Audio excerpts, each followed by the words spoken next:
Boa noite a todos. Nós vamos falar nessa noite sobre um dos elementos mais especiais que existe no relacionamento.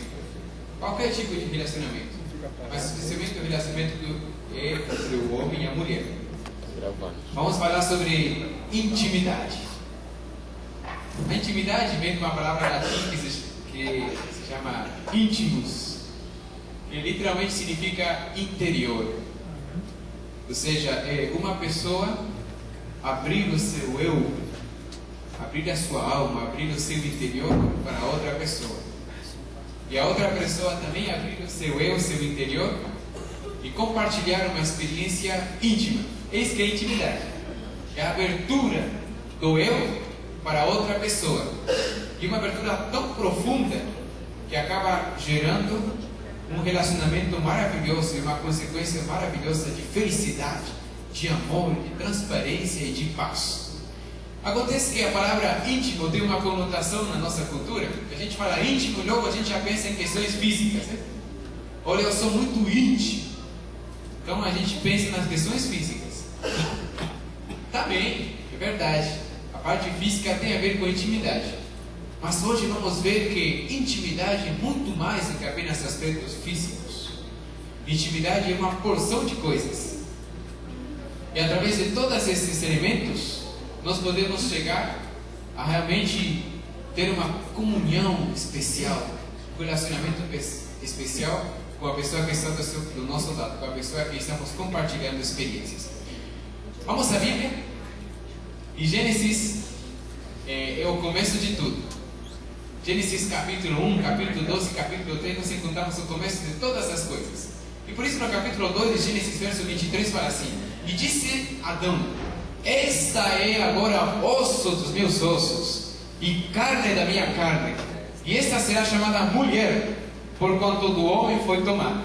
Essas foram as primeiras palavras que um homem falou ao encontrar-se perante uma mulher. É um elogio, é uma expressão de assombro, uma expressão de amor. É uma cantada. A primeira cantada da humanidade está aí, gente. Essa foi a primeira reação que um homem teve ao ver uma mulher. Deve ter sido maravilhoso. A experiência de primeiro estar sozinho, não ter ninguém com quem compartilhar a vida, e de repente chega alguém ao seu lado, diferente dos outros seres vivos. Porque Adão tinha passado um bom tempo dando nome a todos os animalzinhos, até aqueles que são microcelulares.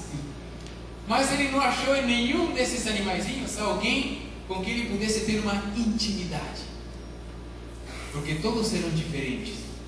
E agora, quando ele abriu seus olhos depois de ter dormido, ele acordou. Apesar de acordar, quando a gente for contar com toda a nossa capacidade dos 5 sentidos funcionando direito, né? Mas mesmo assim ele conseguiu ver, quando ele acordou, que tinha na frente dele um ser especial. Agora sim, essa pessoa é igual a mim. Não é como esses bichinhos que eu dei nome, não, é igual a mim. E então a ele, num arrebatamento de amor, de expressão de gratidão ao Criador, foi assim: essa sim agora é osso dos meus ossos e é carne da minha carne, e é por isso que ela vai se chamar mulher, minha companheira. E Deus, o interessante é que Deus não explicou isso para Adão. Falou assim: Adão, acorda aí que eu trouxe alguém para compartilhar a vida com você, então fique esperto. Não, Deus não deu nada, Deus não falou nada para ele. Deus simplesmente acordou ele. Aí quando acordou, ele, de forma instantânea, ele já teve a certeza de que esse ser criado era para ele, de que era igual a ele, porque naturalmente do seu coração, do seu ser, foi criada uma atração instantânea por essa pessoa, por ele. Foi algo instantâneo. Logo que ela apareceu na sua frente, ele já se a desejou, sentiu vontade de estar com ele, sentiu vontade de ser íntimo dela, sentiu vontade de compartilhar a vida com ele. Foi amor à primeira vista, literalmente. Logo que ele viu Eva, amou. E Eva também teve a mesma reação, só que Eva não falou. Estranho, né? Porque depois as descendentes de Eva falam muito. Mas Eva não falou nessa hora. Simplesmente se limitou a ouvir o seu querido marido Adão falar uma expressão de arrebatamento emocional. Esse é osso de Deus, ossos e carne da minha carne. Eu acho muito interessante que existe entre o homem e uma mulher uma ligação muito especial. São muito iguais. Aliás, eram tão iguais que Adão percebeu na hora que nenhum outro ser criado era como ele. Ela era igual a ele. Mas ao mesmo tempo, quão diferentes são homem e mulher. São tão iguais, mas ao mesmo tempo tão diferentes. E é isso que é espetacular na criação de Deus. Como é que Deus pode fazer algo que seja tão parecido, tão igual, mas ao mesmo tempo tão diferente? E sabe por que Deus fez as coisas assim? Porque Deus queria que homem e mulher fossem íntimos. E não haveria intimidade se os dois fossem exatamente iguais. Não haveria, porque seriam a mesma coisa. Para ter intimidade é preciso ter dois elementos. Um elemento só não teria intimidade. Então, se os dois fossem iguais, seriam a mesma coisa, não haveria intimidade. Apenas seriam a mesma coisa, a mesma pessoa. Mas também intimidade não se encontra em sendo duas pessoas totalmente diferentes. E o fato de ter diferenças também cria uma intimidade. Porque Adão olhou para ela e falou assim: olha, mas ela é diferente. Ela não é igual a mim. E aí veio uma vontade terrível dele descobrir por que ela era diferente, experimentar. E quando ela começou a falar, depois falou bastante, imagina. E quando ela começou a expressar suas ideias e suas emoções, então ele falou assim: não, realmente, de fato, ela não é igual a mim, tem suas diferenças. E por isso ele ficou tão curioso, porque ele queria saber como é que Eva era, por que essas diferenças, o que é que ela pensa diferente, o que é que ela sente diferente. E isso criou uma intimidade espetacular, que até hoje nós vivemos. Se fôssemos iguais, não teríamos essa intimidade tão profunda. Porque a intimidade também tem a ver com uma curiosidade de saber por que outra pessoa é, como é que a outra pessoa é. E quanto mais pertinho eu estiver da outra pessoa, mais íntimo eu serei, porque mais estarei conhecendo a outra pessoa. Mas se fosse igual, não precisaria conhecer a outra pessoa, eu já saberia tudo. Então o fato de homem e mulher serem diferentes não é uma desvantagem não, gente. Encare isso como uma grande vantagem que Deus colocou, como uma oportunidade de a gente ter vontade de ser curioso e descobrir o que é que está acontecendo na outra mente, no outro ser, na outra pessoa. Agora o verso seguinte, verso 25, perdão, capítulo 2, verso 25, nos fala até que ponto é essa intimidade do homem e da mulher. E ambos estavam nus, o homem e a sua mulher, e não se envergonhavam. Gente, isso é impressionante. Eu estava analisando a profundeza desse texto aqui. E, veja só, faço uma pergunta às mulheres, não me respondam, fica legal, mas apenas pense nisso. Já pensou se um dia você acorda e você vê que você está completamente nua e de repente aparece um homem estranho na sua frente? Qual seria a tua reação? Não me responda.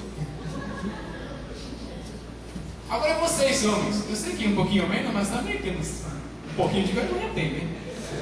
Já pensou se você um dia acorda completamente nu e de repente aparece uma mulher estranha na tua frente? O instinto vai te levar a se proteger, se esconder. Agora, Adão e Eva, de repente, apareceram um na frente do outro. Nunca tinham visto um ao outro. Mas eles se olharam e não sentiram vergonha. Porque eles tiveram nesse momento a certeza de que eram feitos um para o outro. E eles ficaram assim, nus o tempo todo, olhando um para o outro o tempo todo. E eles não tinham vergonha disso. Isso que é intimidade, gente. Não quero pensar isso em casa, tá? Isso é só no Éden mesmo. Mas isso aí aconteceu para mostrar que a intimidade do homem e da mulher era tão profunda, que mesmo aquilo que mais nos envergonha na vida, que é mostrar nosso físico para uma pessoa, mesmo assim, isso não tinha valor nessa hora. Não se envergonhavam disso, eles não ligavam para isso. Eles ficavam um na frente do outro, numa boa, tranquilos, e se sentiam ligados, se sentiam unidos por causa disso. É isso que é intimidade, gente. Intimidade é não ter vergonha de ser como somos. Intimidade é nos mostrar assim como somos, sem ter medo. Sem ter medo de ser rejeitados. Sem ter medo de ser desvalorizados. Apenas nos mostrarmos assim, porque somos assim, e entendemos que a pessoa que está ao nosso lado vai nos amar assim como nós somos. Então, ponto número 1, primeira lição desta noite: se você está querendo ser íntimo da pessoa que está do seu lado, você precisa de parar de ter vergonha das coisas, do quem você é, de como você é. Não pode ter vergonha. A pessoa que está do seu lado é a sua companhia, é a mesma carne. Não existe esse tipo de coisas. Existe sim uma companhia profunda, uma intimidade em todos os aspectos da vida. Mas acontece que o pecado chegou. E esse quadro perfeito que nós acabamos de ver na Bíblia mudou. E agora já não era mais assim como antes. E agora uma das primeiras reações que Adão e Eva tiveram ao pecar é que eles descobriram que estavam nus. Antes eles não tinham essa consciência da própria nudez. Não tinham a vergonha de estar nus, porque era algo natural. Mas o pecado trouxe como primeira consequência a vergonha. E aí eles olharam para eles e viram que estavam nus. E eles tiveram vergonha dessa nudez. E eles se esconderam. E o relato bíblico nos fala que eles fizeram roupas de folhas para esconder a sua nudez. Para se esconder por vergonha de Deus, mas também, gente, porque eles começaram a ter vergonha um do outro. Aí Adão olhou para Eva e falou: ixi, vou me vestir. Aí Eva olhou para Adão e falou assim: não, que isso? Eu vou me vestir. E ali, a intimidade perfeita com a qual Deus criou o casal teve uma ruptura. E agora eles estavam cobertos, porque tinham vergonha um do outro. E agora eles começaram a criar obstáculos para a intimidade deles. E agora colocaram um monte de folhas na frente, para que isso separasse, criasse uma separação entre os dois. E o que acontece, minha gente, é que à medida que o tempo vai passando, nós vamos criando nos relacionamentos muralhas entre as duas pessoas. Eu vou criando uma muralha para que a minha esposa não tenha acesso. A minha esposa cria uma muralha para que eu não tenha acesso. E deixe-me dizer que uma muralha não se constrói assim de forma instantânea. Uma muralha se constrói tijolo por tijolo, um de cada vez. Então talvez foi na lua de mel que apareceu o primeiro tijolo. Quando eles acordou de manhã e falou assim: o que tem para comer hoje? Aí ela falou assim: por quê? Você comprou alguma coisa? Aí pronto, o primeiro tijolinho já foi colocado ali. Mas é um tijolinho só, um negocinho pequeno. É muito simples apenas passar por cima do tijolo e pronto, entrar na intimidade da outra pessoa. Mas aí passou uma semana e mais um tijolinho. E mais um. E aí a muralha ficou desse tamanho já. Tá pequena, dá para passar. É só levantar o pé e pronto, começar a ter intimidade com outra pessoa. Mas a muralha continuou crescendo. Aí chegou o primeiro, o segundo ano de casado e começou mais um tijolinho, mais um aqui, mais um aqui. E chegaram os filhos, aí mais tijolos, multiplicaram. E 2, e 4, e 6. Daqui a pouco a muralha já está aqui. Aí para que um tenha intimidade com o outro, tem que pular para o outro lado da muralha. E aí já dá mais um esforço, não é tão fácil como antes. Requer um esforço. Vai ter que subir, pular e ir para o outro lado para poder ter uma intimidade. Mas os tijolos vão sendo colocados. Mágoas, palavras e ferem muito mais do que golpes. Coisas que foram prometidas e não são cumpridas. Atenções que não estão sendo dadas. E tudo isso aí, tijolo por tijolo, dia após dia, vai sendo construído, vai se levantando. De tal forma que um dia a muralha está tão alta que chega aqui. Aí você se levanta para olhar para o outro lado. Bem, você aí? Tudo bem. Mas já não dá para subir com tanta facilidade como antes. E o casal começa a se distanciar. E já não há a mesma intimidade que tinha antes. Até o dia que os tijolos crescem tanto que já não pode se ver do outro lado. E a muralha fica intransponível. Porque ficou tão alta que já não pode ser passada. Será que estou falando nessa noite com alguém que está olhando para a muralha que está na sua frente? E você fala, o que vou fazer agora? Será que vou ter que comprar uma escada para poder transpor essa muralha que há entre mim e minha esposa? Ou entre mim e o meu esposo? Então eu quero dizer para você que essa muralha não é uma muralha eterna. Nenhuma muralha dura para sempre. É uma muralha que, assim como pode ser construída, também pode ser destruída. Então comece hoje a destruir essa muralha de separação que há entre vocês dois. Comece do mesmo jeito que foi construída, tijolo por tijolo. Vai tirando os que estão mais em cima, até que seja aberto um espaço suficiente para olhar a outra pessoa. E quando você consiga olhar a outra pessoa, isso vai te incentivar a continuar tirando mais tijolos. E como é que você tira um tijolo? Através da confissão. Querida, por tanto tempo eu te tratei desse jeito. Eu quero te dizer que eu reconheço e sinto mal por isso que eu fiz. E agora eu quero mudar. Pronto, já tirou uns 10 tijolos falando isso. Eu falo, querido, hoje eu estive analisando o nosso passado, a nossa vida, e eu descobri que eu nem sempre te tratei como você merece ser tratado. Me perdoa por isso. Tirou mais uns 10 tijolos. E a muralha vai diminuindo. E à medida que vai diminuindo, começa a aumentar a intimidade do casal.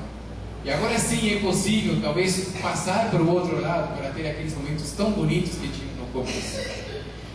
Há dois elementos que devem ser utilizados para derrubar essas muralhas que estão entre nós. Primeiro, a confissão dos erros.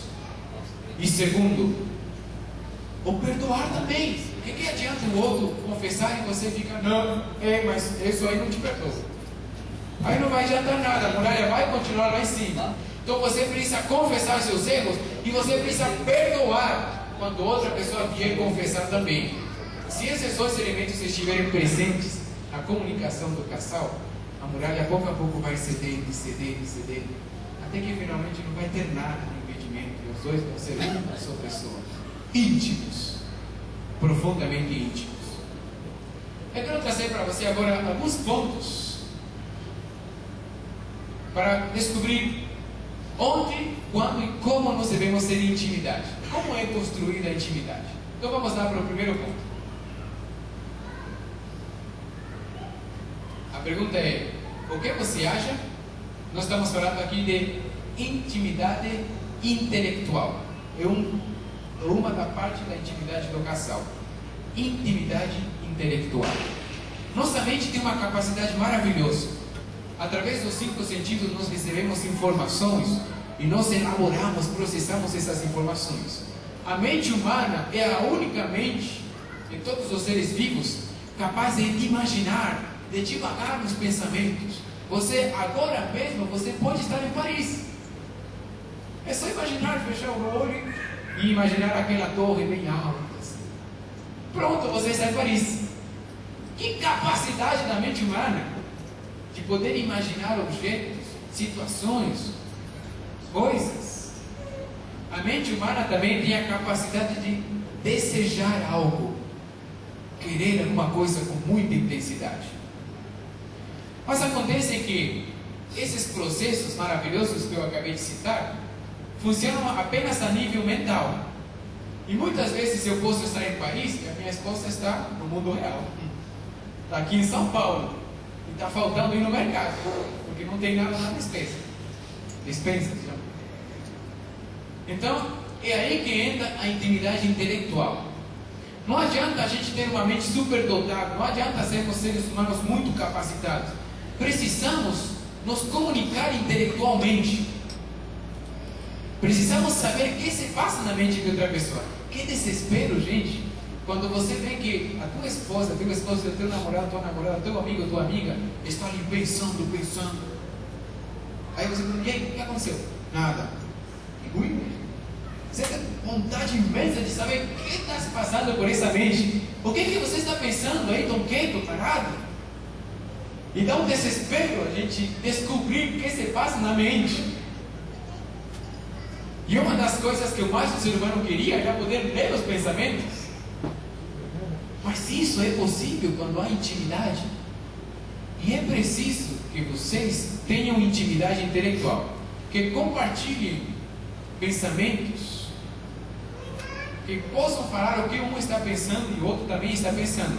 Não estou falando aqui de uma conversa super intelectual, técnica. Não, estou falando de você compartilhar os seus pensamentos. Não importa o que você está pensando, fale o que você pensa para a pessoa que está do seu lado. É isso. Compartilhar os pensamentos significa isso, compartilhar ideias. E é maravilhoso quando um expressa uma ideia e o outro fala assim, olha, eu não penso assim.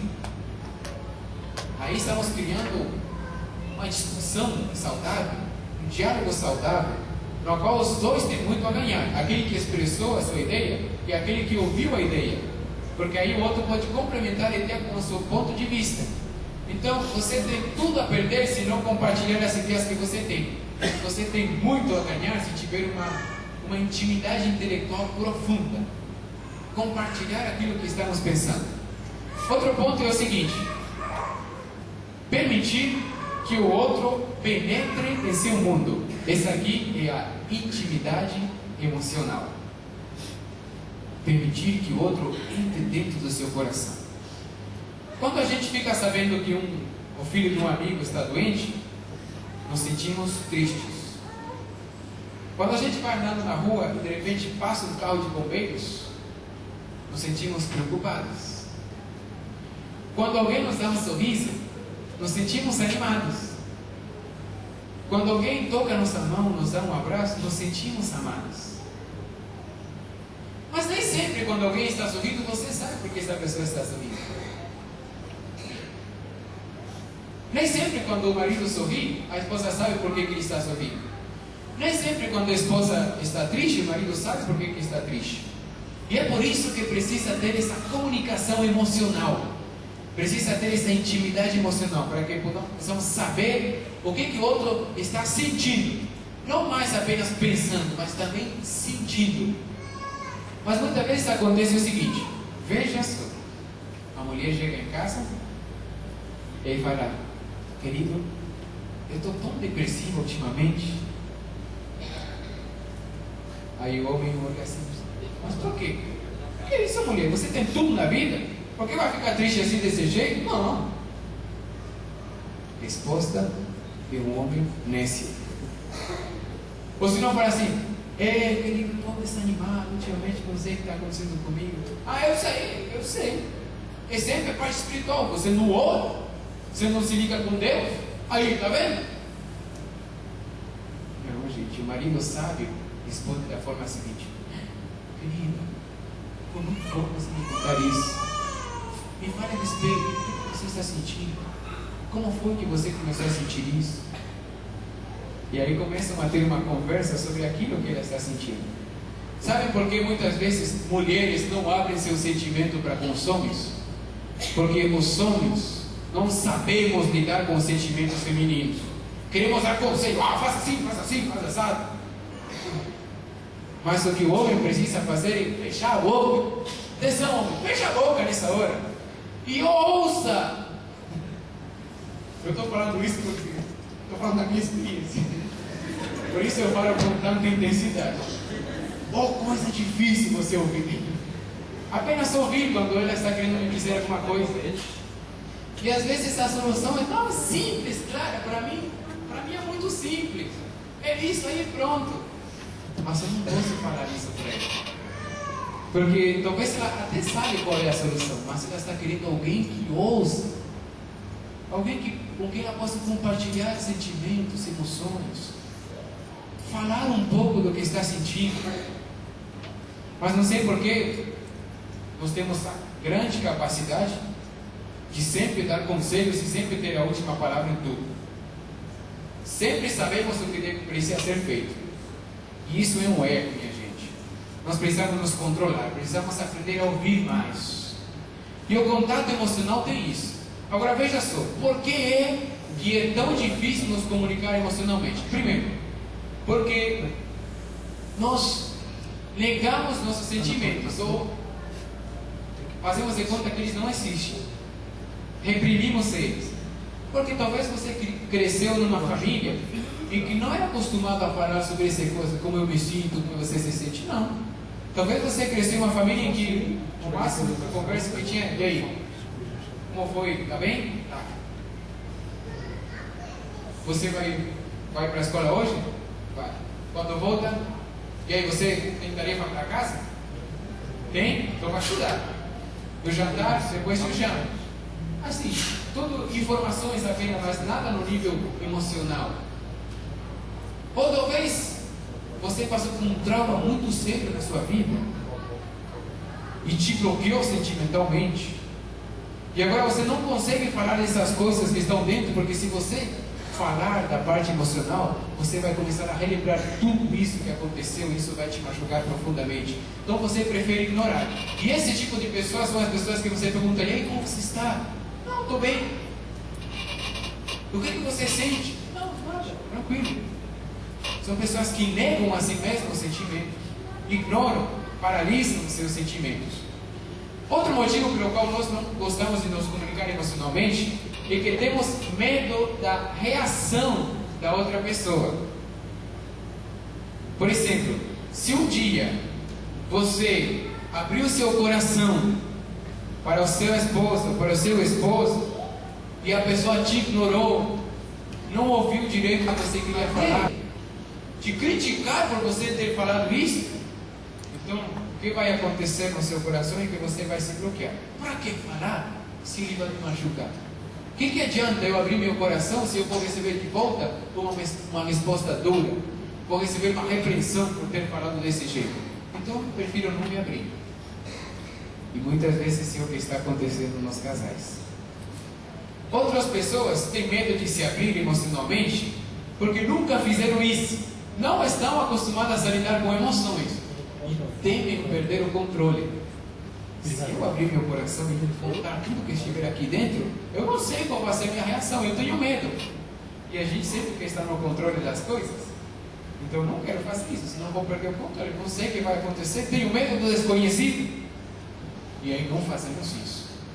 Outro medo que podemos ter é o medo de sobrecarregar a outra pessoa. Parece que, coitado, ele já está passando por tanto problema, eu ainda vou contar os meus problemas para ele, tudo que eu estou assim, não, deixa ele quieto. É certo que realmente às vezes percebemos que o nosso cônjuge está muito sobrecarregado, estressado, cheio de problemas, triste demais por alguma situação. Então é bom esperar alguns dias até a situação se acalmar. Mas não deixe de comunicar-se emocionalmente. Não pense que por causa disso você vai deixar de contar os seus problemas. Não, coitado, vou sobrecarregar ele. Não. Quanto mais você se abrir emocionalmente para outra pessoa, mais intimidade haverá. Porque a outra pessoa mais vai conhecer sobre você. Outro ponto em que nós podemos ser íntimos, é o que apareceu agora há pouco: compartilhar experiências, que é a intimidade social. Há dois tipos de atividades sociais: aquelas que nós realizamos estando juntos e aquelas que acontecem quando estamos separados. Porque todos temos atividade social longe da esposa do marido, temos nossas atividades sociais particulares. Mas aí que está o segredo: mesmo você tendo atividades separadas, mesmo que o homem vá lá para o cantinho do guerreiro e a mulher fica lá batendo papo com as amigas, mesmo assim, eles depois precisam compartilhar os momentos sociais que tiveram cada um no seu cantinho. E depois chega assim, nossa querida, hoje foi maravilhoso com os meninos lá, a gente brincou, a gente fez isso, a gente fez tudo. E ela fala, nossa, as meninas também, a gente foi super divertido. E isso aí que é intimidade social. Ser íntimo socialmente não significa ficar o dia tudo cuidadinho assim, para tudo dar. Se eu vou brincar com os meus colegas, tem que ficar lá junto também, me assistindo ali na arquibancada. Se ela vai... o que as mulheres fazem? Não sei. Bater papo? Aí o homem também tem que ir lá junto também. Porque isso está junto. Isso que significa ter uma vida social junto. Se eu fui convidado para a casa do Senhor, você também tem que ir junto. Não, não significa isso. Você pode ter uma vida social super ativa e saudável, mesmo estando separados. Desde que depois, quando vocês se juntem, compartilhem aquilo que viveram. Mas o que a gente vê é diferente. Aí chega o homem em casa todo cansado. E aí, querido, como foi? Ah, legal. Você divertiu bastante? Não. Por mais cansado que você esteja, por fazer o quem sabe o que você fez, compartilhe com sua esposa, meu amigo. Fale, querida, foi muito bom, estava fulano de tal e fulano, e a gente brincou, e a gente fez isso. Fale sobre as suas coisas, sobre as emoções que você sentiu. Um conselho para vocês é o seguinte: se você não tem essa prática, se você não tem isso naturalmente, então pratique da seguinte forma: toda vez que você se separar e se juntarem novamente, depois de algum certo período, cada um vai falar sobre 3 coisas que fez e como se sentiu fazendo essas coisas. Anota aí no seu caderninho, tá? Tarefa de casa. Toda vez que vocês se separarem por um longo período e novamente vocês voltarem a se juntar, você vai falar 3 coisas que você fez e como você sentiu em relação àquilo que fez. E aí você vai criar um diálogo social muito bom, muito maravilhoso. E vai ser muito mais fácil depois que a esposa te liberar. E vai ser muito mais fácil depois teu marido te liberar. Porque ele sabe o que você fez, porque ele sente, ele vai descobrir o quão bem você se sentiu. E isso vai criar uma harmonia maravilhosa no casal. Vamos ao próximo ponto. Um casal guiado por Deus. E agora chegamos à parte principal da intimidade. A intimidade espiritual. Ter intimidade espiritual é uma das coisas que nós menos temos, que menos damos atenção. Muitas vezes você dá atenção à parte social, à parte emocional, à parte intelectual, mas quando se trata de ter intimidade espiritual entre os dois, você acha assim: bom, a salvação é individual, eu com Deus, então eu vou para meu cantinho ler a Bíblia, enquanto ela no cantinho dela lê a Bíblia.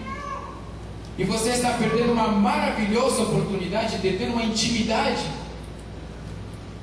tratando-se de coisas espirituais.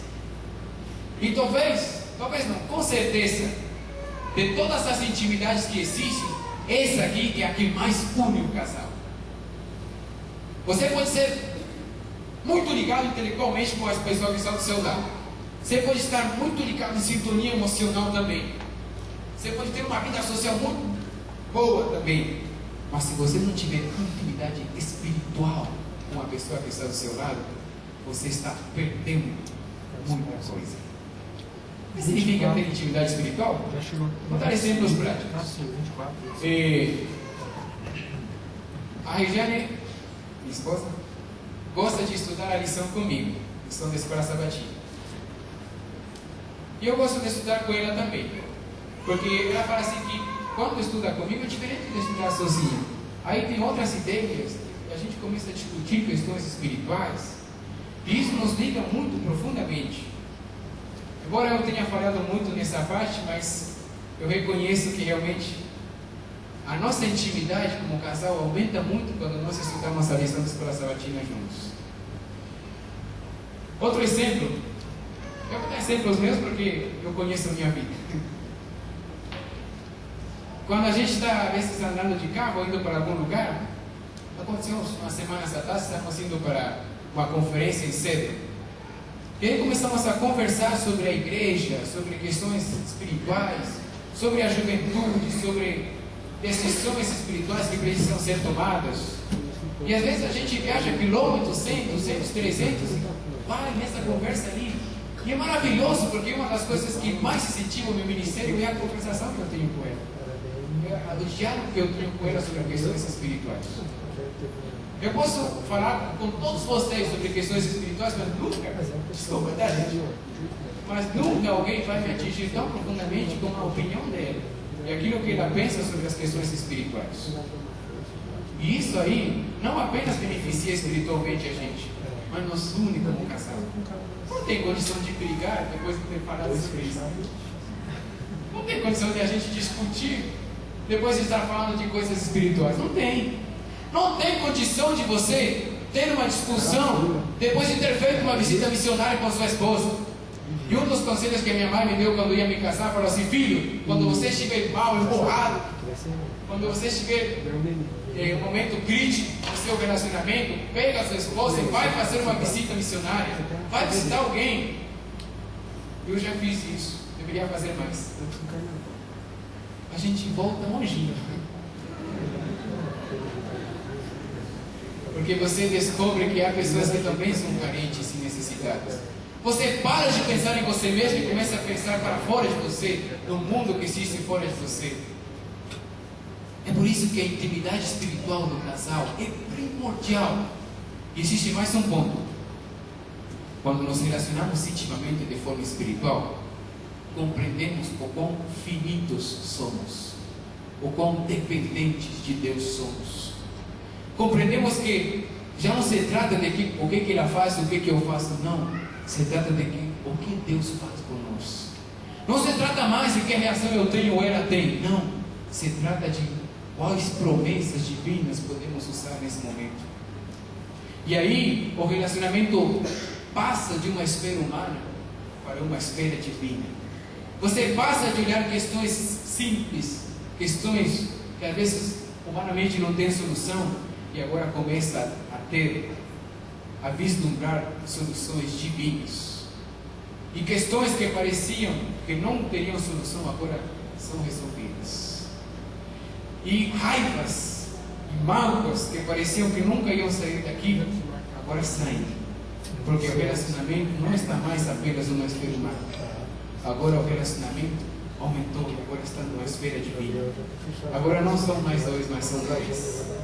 Agora Jesus está no meio desse casal, abençoando todas as manhãs, as tardes e as noites desse casal. Intimidade espiritual é primordial para o relacionamento. E agora vamos para a última,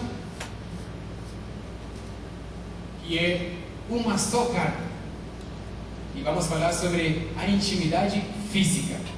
Porque na verdade, toda vez que a gente pensa em intimidade, a gente pensa logo nisso. Mas eu deixei no final por um motivo especial. Eu acredito que a intimidade física seja o resultado de todo o demais. Mas sabe o que acontece? Nós homens encaramos o sexo, o relacionamento físico, como uma questão mais física mesmo. Uma questão dos 5 sentidos, de tocar, de ver, de ouvir, de cheirar, tudo isso. Tudo que tem a ver com os 5 sentidos. A mulher não. A mulher encara o relacionamento físico, encara o sexo como algo mais emocional do que físico. E aí surgem grandes diferenças e grandes problemas no casal.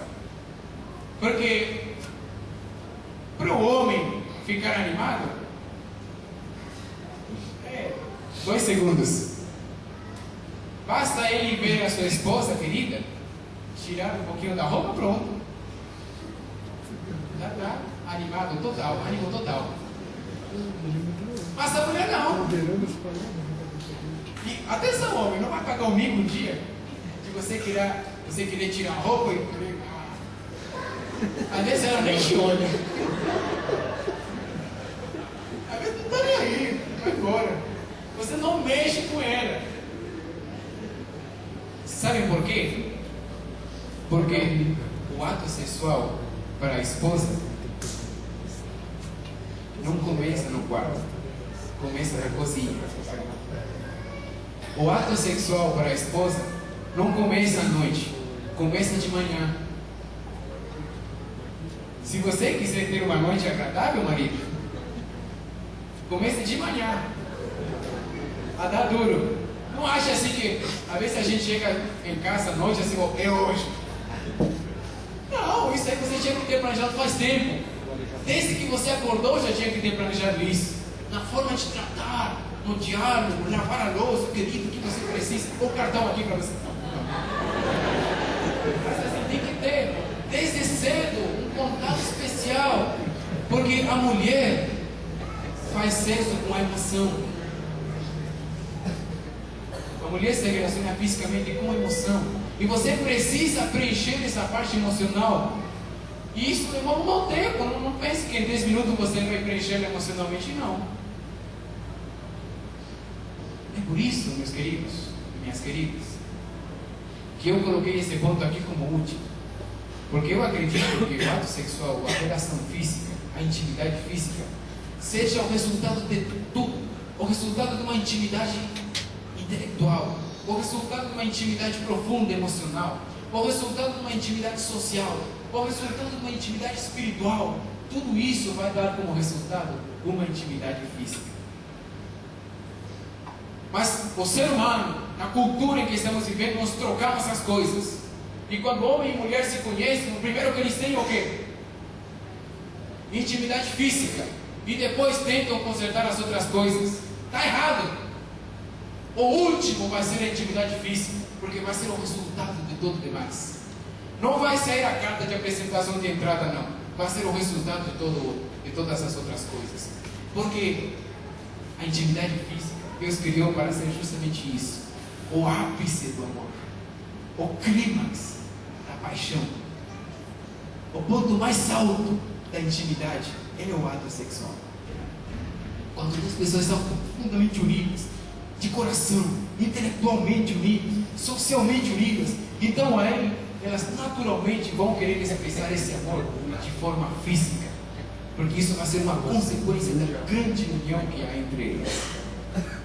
Essa é a verdadeira, esse é o verdadeiro significado do sexo. Mas por que muitas vezes fracassamos sexualmente? Por que o sexo nos traz perturbação em vez de trazermos paz? É porque nós começamos do lado errado. Nós começamos de trás para frente. Nós queremos ter uma intimidade física primeiro, sem ter ainda uma intimidade emocional, uma intimidade intelectual. E por isso fracassamos. Porque Deus criou as coisas da forma certa. Deus criou os passos certos para que nós demos. E quando você estiver ligado intelectualmente, emocionalmente, socialmente, espiritualmente, você também automaticamente estará ligado fisicamente. E eu vou mais além ainda. Muitos problemas que existem na parte sexual do relacionamento resolveriam se nós seguíssemos esses passos aqui mostrados. Porque às vezes o que está acontecendo é que você está querendo pular e ir para o final, sem dar os passos certos que precisam ser dados. Quando um casal está intimamente ligado em todos esses aspectos, é um casal abençoado.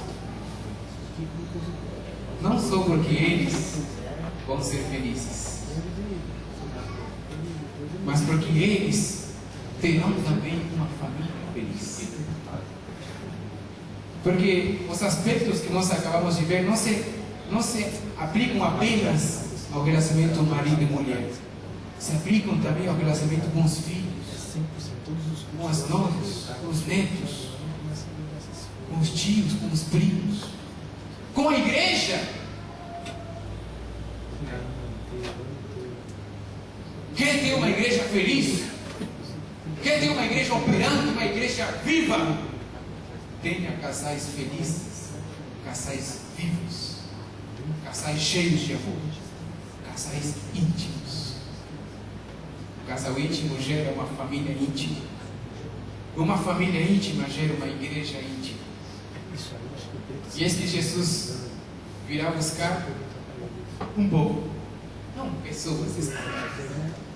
Jesus vai vir buscar nessa terra um povo.